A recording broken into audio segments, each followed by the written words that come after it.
My current capacity I've been in for about 10 years, and my title is Systems and Complexity Coach. So I help teams that are trying to build strategies to deal with very complex problems like human trafficking or financial well-being. How do they build strategies to deal with those issues at very large scales? So it could be like countrywide or globally even. And my job has been working with those teams to figure out how to do that, and without being too directive, so that usually the folks who are trying to help a situation aren't the people who are actually going to be making the answer or living the answer.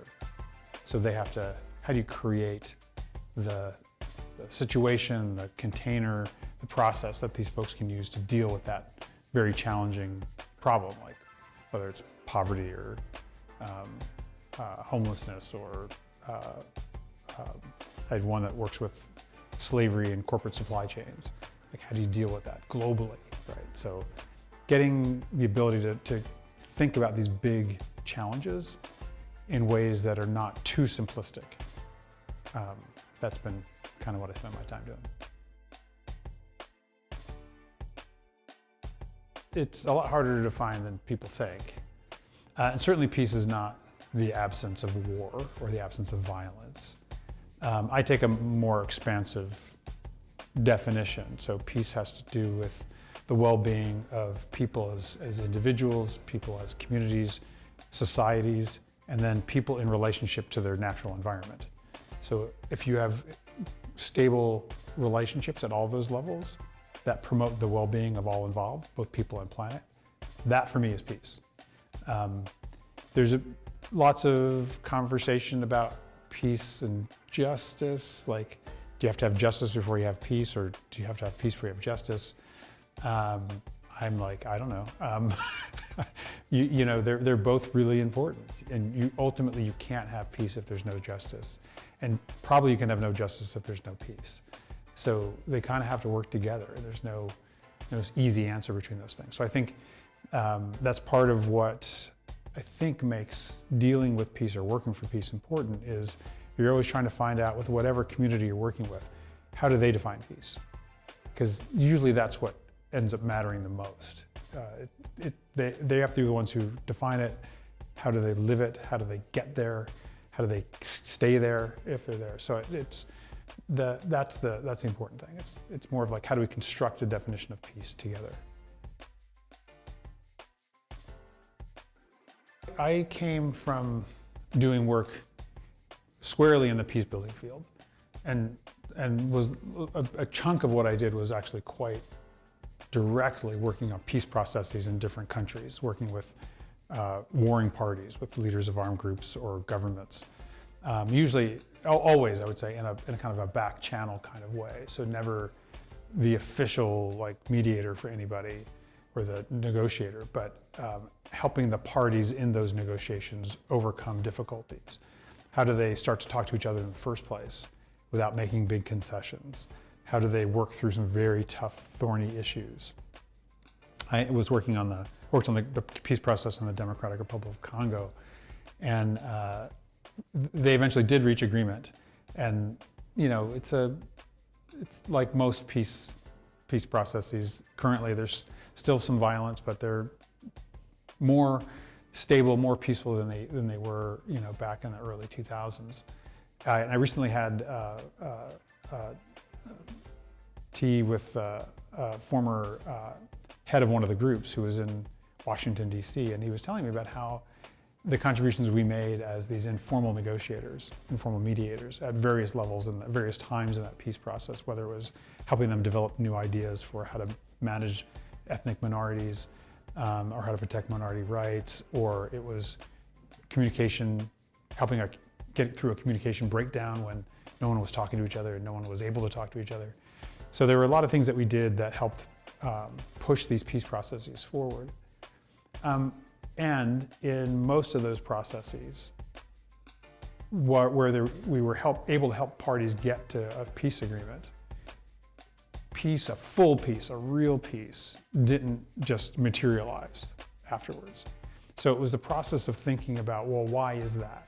Why is it, I mean, it was supposed to be, you have a conflict, the leaders of the groups in the conflict get together, they reach agreement, decide to have peace, and then you have peace. And lo and behold, that's not how it worked.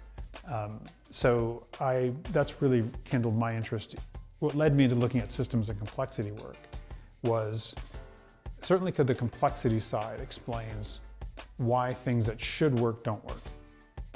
Why it should be a 1, 2, 3 isn't a 1, 2, 3. It's like a 1, 2 bananas, and then you don't know where you are. So I worked on that a lot, of like trying to apply that level of thinking to something as complex as a peace process.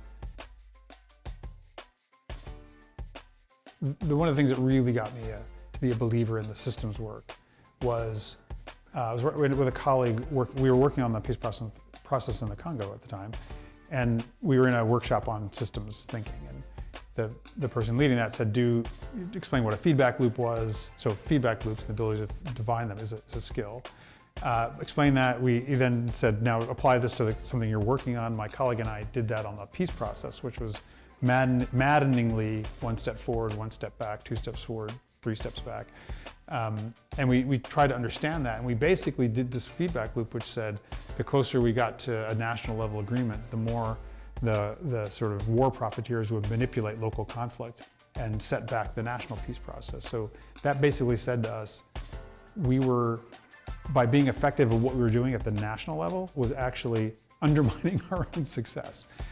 So that skill, though, of being able to sort of step back from what you're doing, have this kind of non-judgmental lens, and just say, let's simply see if I can't understand what the different pieces at play here are, and how they connect to each other.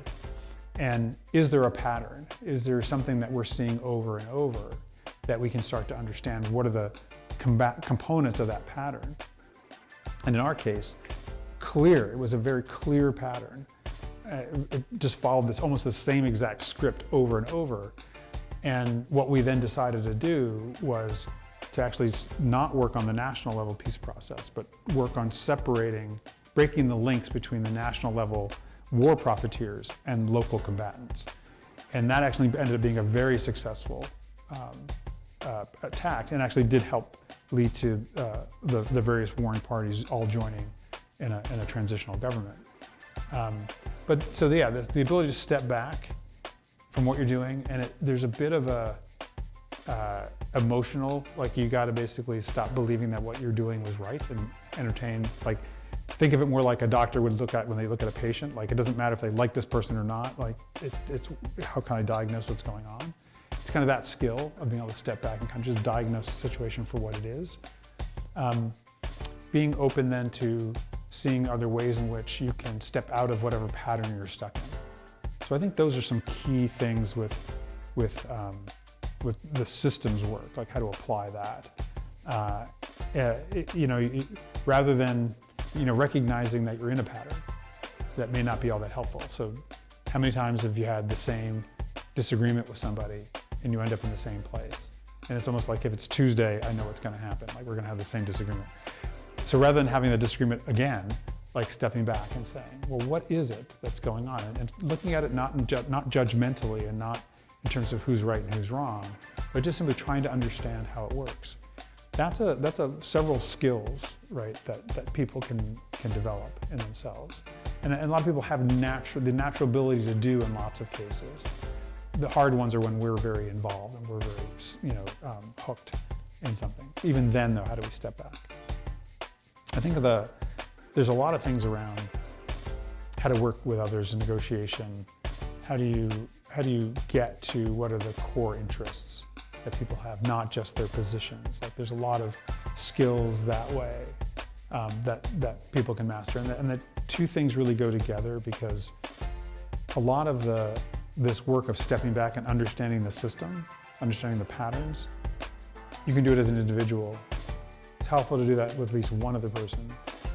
It's even more helpful to do it with all the people that are involved, or as many people as you can.